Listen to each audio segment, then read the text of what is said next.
Nah kalau dari temen dulu pernah ada kejadiannya tuh sebenarnya sangat memalukan sih sebenarnya. Jadi ada teman saya itu sepertinya dia apa ya, nggak suka gitu. Dan tapi yang lainnya sih tahu kalau saya itu udah mualaf. Jadi begitu saya datang gitu tuh ditarik, badan saya ditarik, saya dipaksa untuk babi gitu kan. Ibaratnya saya tidak mau melawan dia secara apa, saya cuman berusaha menghindar gitu kan. Sampai pada akhirnya saya tuh diseret dia, kayak saya tuh sebenarnya mendapat kekerasan fisik sih sebenarnya.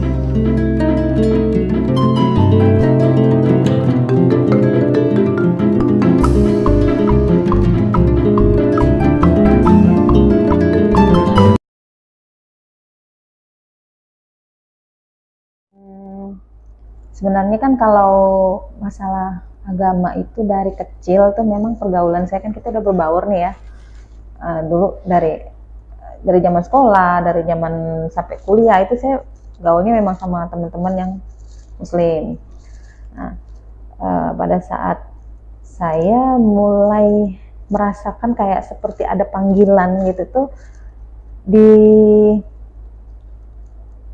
apa ya, awal-awal 2018 tuh saya udah mulai mencari dari YouTube. Saya kayaknya seperti kayak dikasih petunjuk, kayak dikasih apa, jadi melalui media sosial, melalui YouTube itu yang timbul di timeline ya namanya kan, itu kayak ada ini hijrah, terus nanti buka lagi hijrah gitu kan, dari Kristen ke Muslim. Nah dari situ memang saya nggak tahu ya, karena apa tuh, pengalaman hidup kali ya, pengalaman hidup, terus perjalanan juga yang saya jalani selama hidup saya itu, saya ngerasa down gitu kan, ngerasa down.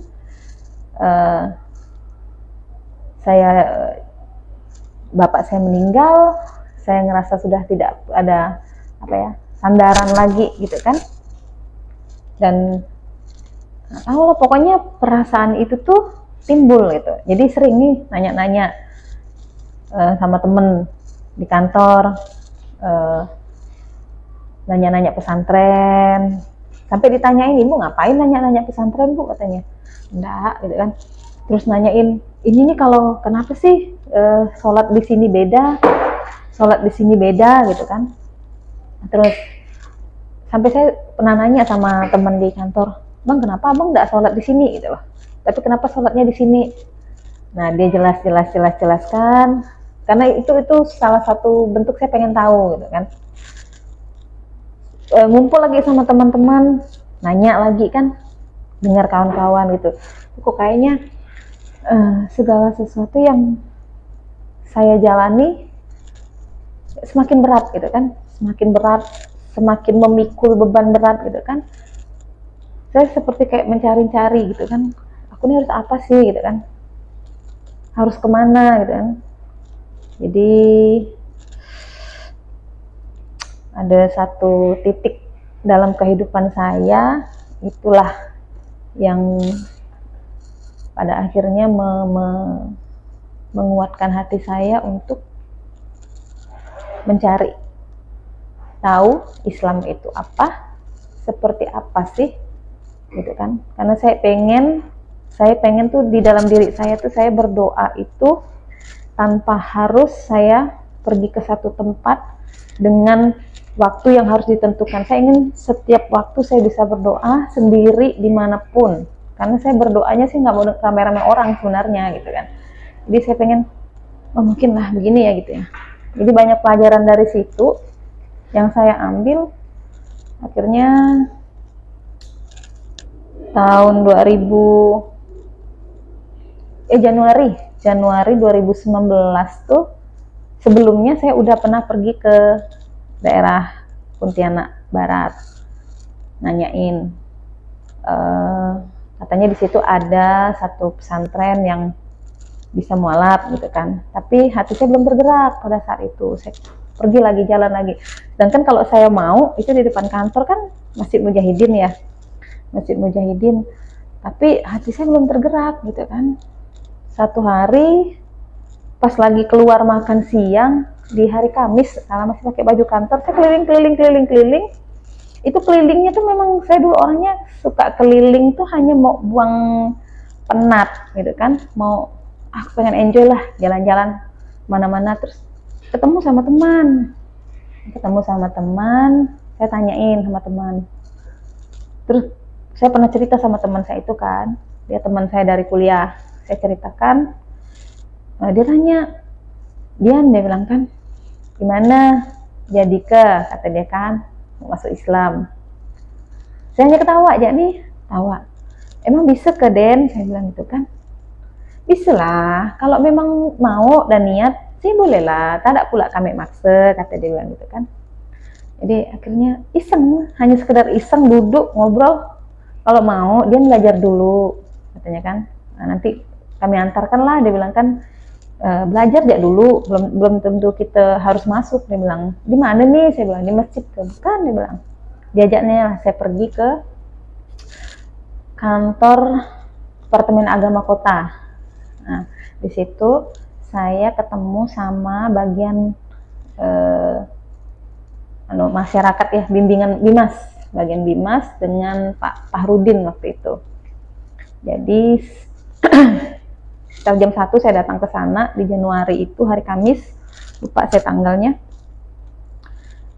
Saya ngobrol, sama dia omongkan, gimana ibu, gitu kan.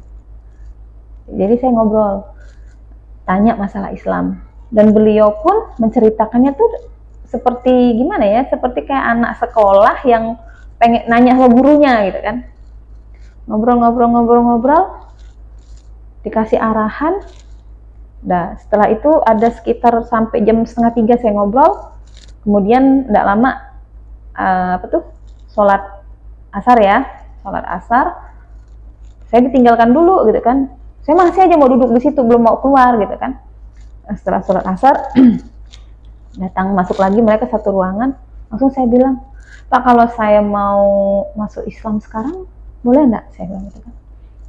Langsung mereka bilang, wah boleh lah Bu, dia bilang kan. Ibu udah siap, dia bilang gitu kan. Siap Pak, saya bilang gitu kan. Saya udah ngerasa ya, apa yang sedikit ilmu yang saya dapatkan, sedikit pelajaran yang saya dapatkan, saya udah ngerasa yakin, saya bilang gitu kan. Untuk menambah ilmu saya bilang, oh iyalah kalau begitu, kalau memang Ibu siap, kami kasih waktu dulu sekitar 5 atau 10 menit, benar-benar nih Ibu siap, dia bilang kan. Kalau memang oke, dia bilang, nanti saya siapkan di ruangan sebelah, gitu kan. Nah, pada saat itu saya masih mikir iya enggak. Enggak ada, saya enggak ada dipaksa. Jadi setelah itu si bapak dan ibu-ibunya masuk, kita mau syahadat di ruang sebelah, ternyata lagi dipakai rapat pada saat itu. Akhirnya di meja beliau yang tumpukannya penuh gitu kan. Ya di situ saya mengucapkan 2 kalimat syahadat, disaksikan sama orang-orang di dalam ruangan itu, ibu-ibu dan bapak-bapak, terus disaksikan juga pada saat itu teman saya yang saya ajak ngobrol, mereka suami, karena mendengar itu dia langsung ngajak istrinya datang untuk sebagai saksi kan. Ya udah, jadi pengalaman saya pada saat setelah mengucapkan itu, saya ngerasa tidak ada beban gitu loh. Saya ngerasa tidak ada merasa berat, saya tidak ada ngerasa seperti tertekan, atau saya merasa menyesal saya meninggalkan apa yang sudah saya bawa hidup saya dari lahir gitu kan. Saya ngerasa ringan gitu kan. Masa saya bilang, boleh enggak ya saya ucapkan alhamdulillah? Saya bilang, oh boleh, dia bilang. Langsung saya bilang ini, alhamdulillah, saya bilang gitu kan. Niat saya tuh udah tercapai gitu kan. Jadi teman saya pun sampai heran gitu. Kok bisa sih gitu sih? Kok sampai segampang itu sih gitu. Mereka sendirinya udah masih bingung gitu kan. Tapi enggak apa-apa lah, saya bilang, enggak apa-apa Den, saya bilang gitu kan. Ini dari hati saya yang paling dalam, saya bilang gitu kan. Dan saya berharap setelah ini saya pengen menjadikan hidup saya lebih baik, saya bilang gitu kan.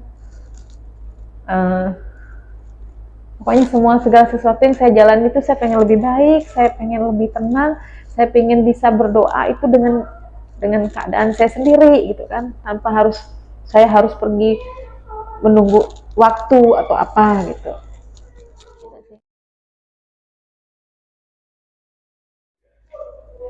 Perbedaan yang benar jelas saya rasakan sampai saat ini itu kalau dalam apa ya, dari sisi ketenangan batin saya lebih tenang, saya lebih bisa mengontrol emosi saya gitu kan. Kalau ya saya tidak menyalahkan atau kita mengkaitkan dengan hal yang dulu ya, mungkin juga faktor umur atau apa. Dulu saya kalau ada sedikit masalah atau apa saya langsung kayak buah gitu kan. Nah tapi kalau sekarang tuh paling saya cuma istighfar ya, astagfirullahaladzim gitu ya, tenang gitu kan. Terus kalau misalnya saya punya ngerasa dalam hati, baik itu tentang orang tua yang pada awalnya tuh tidak menerima keberadaan saya sebagai seorang mualaf, keluarga saya menjauh dan saya benar-benar dibuang, itu pada saat itu saya memang ngerasa down,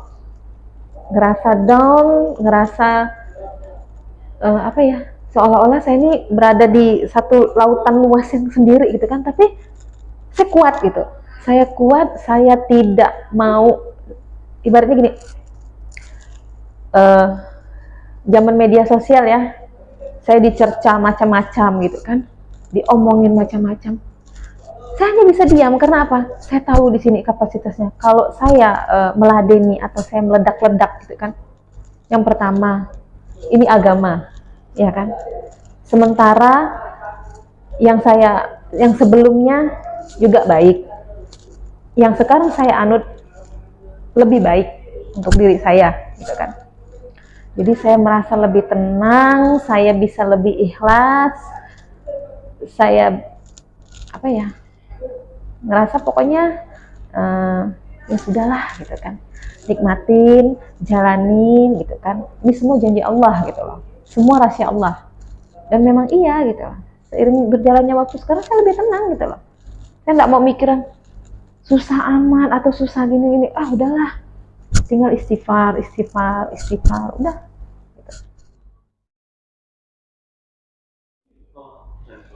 Yang pertama, ketika saya memeluk Islam, tiba-tiba saya dikasih rezeki berupa jodoh.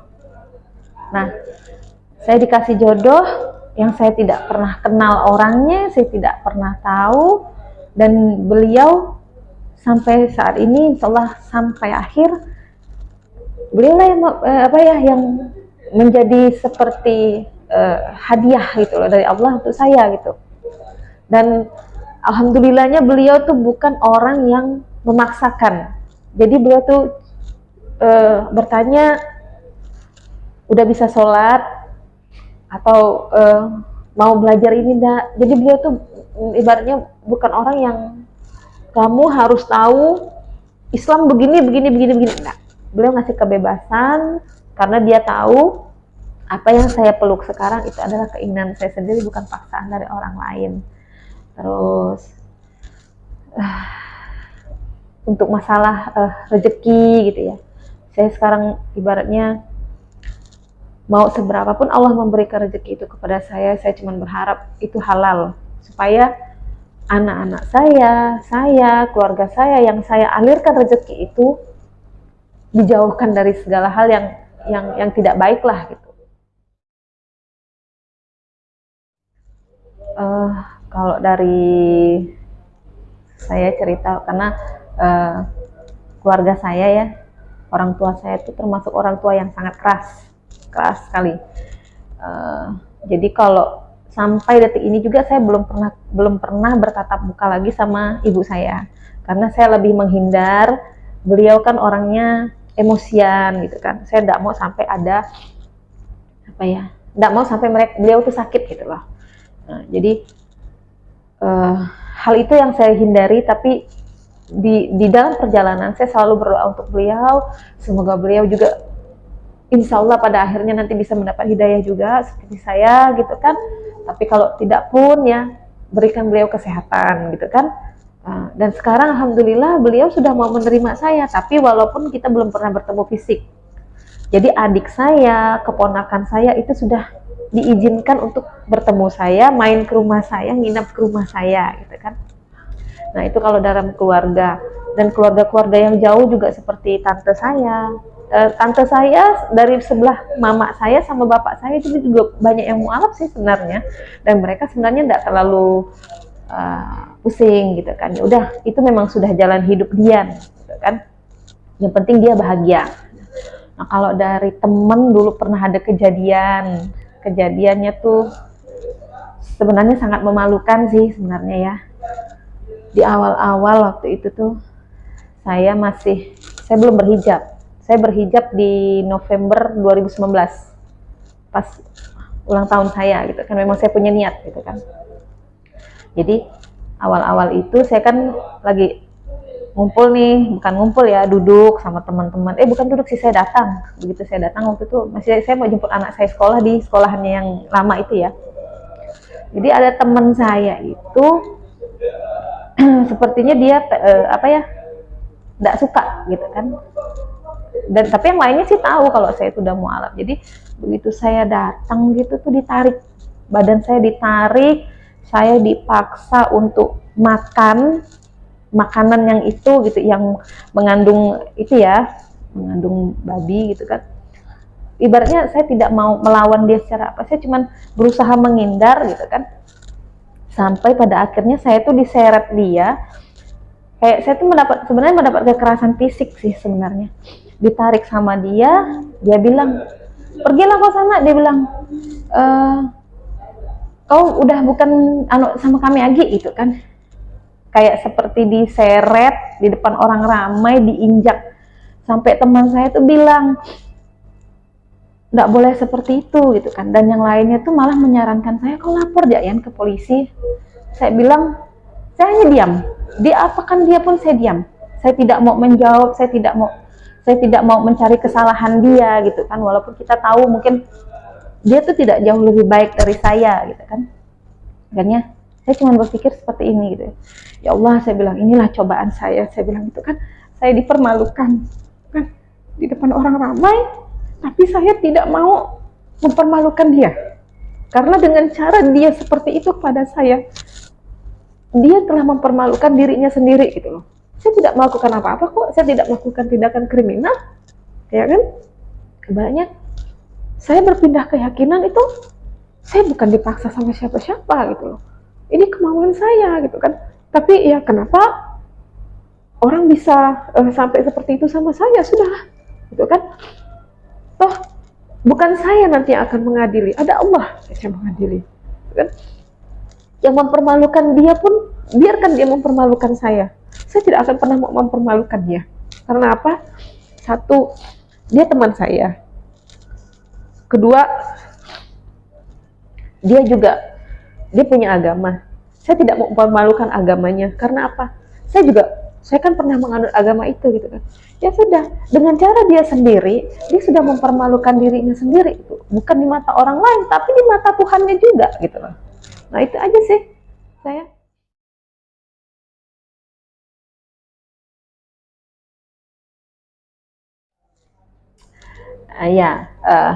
Nah image yang tadi abang bilang itu di awal-awal saya masuk Islam, itu di keluarga besar saya itu sudah memandang hal seperti itu. Sampai pernah terucap dari ibu saya gitu kan, kalau tolong, ibu saya pernah ngomong sama seseorang gitu ya, termasuk tokoh lah ya, tokoh agama gitu. Tolong selamatkan Dian, kami tidak mau Dian itu nanti akan seperti orang-orang yang dicuci otaknya dengan menggunakan cadar atau apa. Iya, seperti teroris. Sampai ibu saya tuh, dia sampai kata adik saya, dia tidak mau nengok TV. Kenapa? Dia kayaknya parno kak, takut kau tuh kayak seperti itu gitu loh.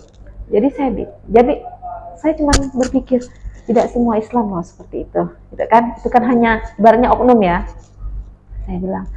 Kemudian sampai saya tuh bisa memilih Islam tuh gimana ya, karena memang ketertarikan saya juga jujur ya, karena dari kecil kan kita sama Islam gitu ya. Nah kalau saya boleh jujur, dulu waktu saya masih kecil, saya tinggal di asrama. asrama tentara, jadi lingkungannya itu kan mayoritas muslim. Jadi setiap kalau kita ulang tahun, ibu saya kan ngikut tradisi-tradisi tetangga. Jadi kalau saya, misalnya saya ulang tahun, nah beliau bikinkan kue, beliau bikinkan makanan. Nah nanti ketika acara belum dimulai, gitu kan? Ketika acara belum dimulai, itu makanan ditaruh dulu di meja. Nanti dipanggil ustadz nih. Ya, didoakan. Nah itu terjadi sampai besar, sampai saya besar. Jadi ibaratnya, nah saya mendapatkan kehidupan agama yang kuat di agama saya sebelumnya itu pada saat saya sudah kuliah. Saya sendiri, terus sampai detik-detik bapak saya meninggal itu saya berdoa, saya pergi ke gereja, sampai tengah malam pun saya bangun berdoa. Itu lebih-lebih kayak, kalau kita Islam 5 waktu ya, saya sampai 7 waktu menjalani doa itu. Rosario, terus saya kerahiman, terus Bunda Maria Penolong. Pokoknya di dalam satu hari itu, hari-hari saya tuh benar-benar hanya berdoa aja.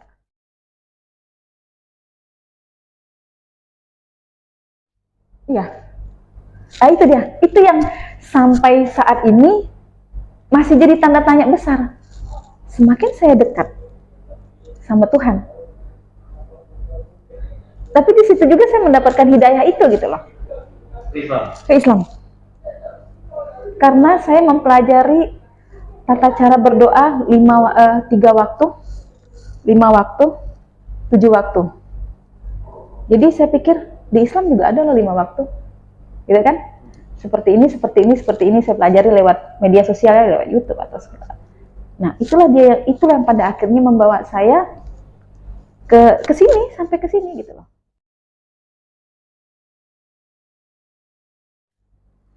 Insya Allah kalau penyesalan sih nggak ada.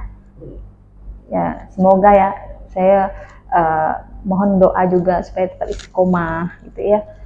Terus kalau kenapa sih nggak Islam dari dulu? Ya mungkin karena memang belum jalannya, dan memang ibaratnya waktu rahasia Allah itu pintunya tuh belum terbuka gitu loh.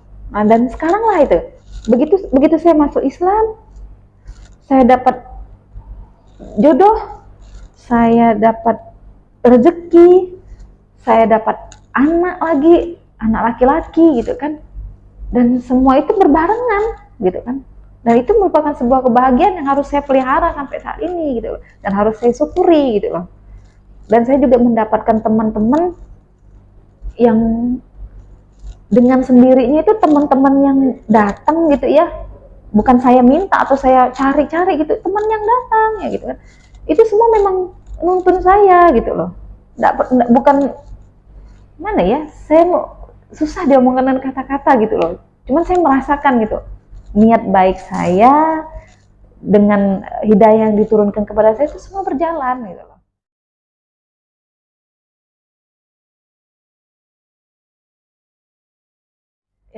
Yang ini yang umum ya, secara umum ya. Kalau menurut saya tuh Islam itu kan, apalagi kalau kita mau berdoa kan harus bersih ya, harus bersih. Nah pernah saya tuh sampai bingung, saya ini abis ngomong apa gitu, kayak ngegibahin tapi yang parah bener, ngomongnya sampai yang tak senonoh-nonoh lah istilahnya. Terus ada azan nih, sampai saya nanya, kalau misalnya habis ngomong kayak begini gitu kan, kita ngegibah kayak gini, itu harus mandi enggak sih? Enggak lah gitu kan.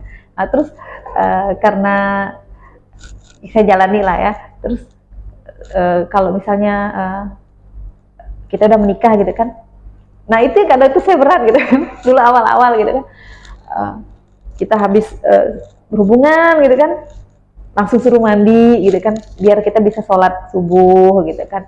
Nah itu kadang tuh, ya Allah, antara kebaikan dengan keburukan kan kadang lebih tinggi buruknya itu kan, karena godaannya terlalu besar. Kadang ya aku nggak mau mandi tapi gimana ya, antara itu sih kadang yang bikin aku harus mandi, sementara aku udah keramas, ini abis ini aku harus keramas lagi gitu kan. Nah itu dia, Di dalam hati saya dan di dalam sujud saya selalu berdoa, ya Allah, semoga anak saya mendapat hidayah. Itu aja sih. Karena saya tidak mau sesuatu yang dipaksakan gitu. Saya orangnya tidak mau dipaksakan dan saya tidak mau memaksakan orang gitu. Termasuk anak saya, karena agama ini kan sangat sensitif gitu ya. Ketika saya mau memaksakan tapi pada saat berjalannya mereka tidak bisa mengemban hal itu, kan dosanya kepada saya. Iya, gitu. Jadi sampai saya bilang sama anak-anak, sekarang silahkan kalian, yang penting kewajiban kalian sebagai seorang anak itu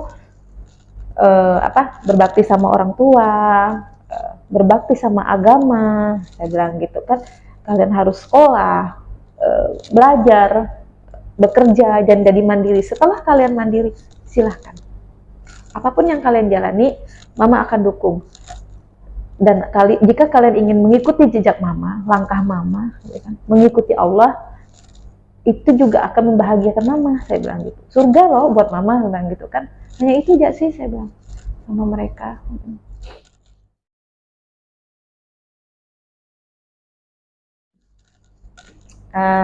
Saya kan awal mula kan saya belajar sholat dulu ya, sholat 5 waktu. Itu saya pelajari dari subuh. Itu saya bangun, terus pada saat saya dapat masalah, kalau masalah orang lain saya tidak terlalu pikirkan, tapi ketika masalah waktu itu dengan keluarga besar saya, itu yang membuat beban saya semakin berat gitu kan.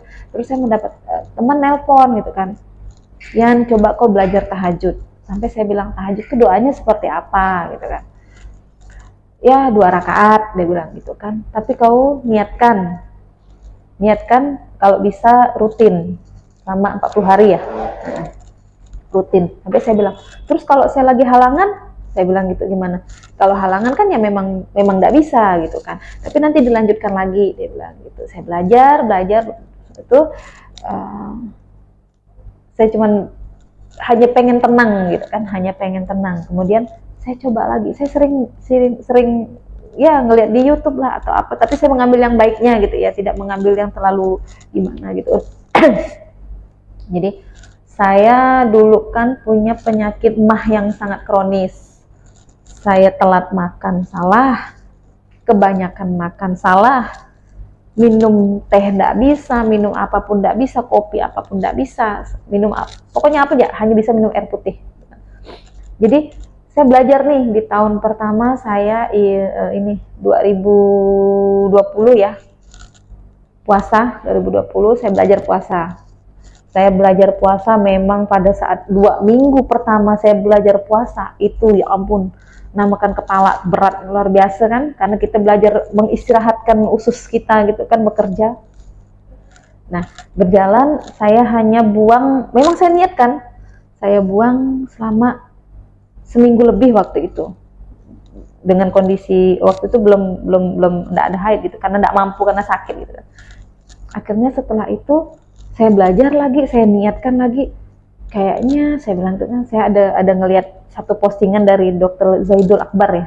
Nah, saya kan suka dengan metode pengobatan beliau kan, karena herbal. Saya coba pelajari yang ini, saya pelajari yang ini, saya minum yang ini, saya minum yang ini. Terus saya pelajari bahwa, dan saya sinkronkan dengan materi ya pokoknya pelajaran yang itulah gitu kan, bahwa kita tuh perlu mengistirahatkan usus kita gitu kan. Nah disitulah saya belajar puasa. Saya belajar puasa Senin Kamis, itu rutin setahun lebih tuh saya belajar itu, dan alhamdulillah memang mah saya benar-benar nggak ada lagi sampai sekarang, aman. Saya udah bisa minum teh, saya udah bisa minum air tahu, saya udah nggak ada masalah lah. Saya mau makan atau belum makan, saya mau minum apa, saya nggak ada masalah. Buang air saya lancar, dan saya sampai sekarang itu walaupun bagaimana sebelum saat subuh saya udah makan. Saat subuh saya udah makan, jadi di jam 6, jam 7, jam 8 sampai jam 10 itu saya nggak ada makan. Nggak makan nanti jam 1. Itulah saya udah melatih pola itu, alhamdulillah memang semuanya aman. Migrain saya hilang, karena migrain itu ada asam lambung gitu kan, semuanya hilang. Itu sejak di Islam. Jalannya keadaan gitu ya, itu tuh keluar gak di timeline kita gitu. Oh, muncul ya? Muncul. Dulu nggak pernah. Dulu yang muncul ya apa gitu kan. Jadi kayaknya ada satu petunjuk dari Allah. Kamu ini. Gitu. Makanya saya ngerasa ya semua itu hidayah. Bukan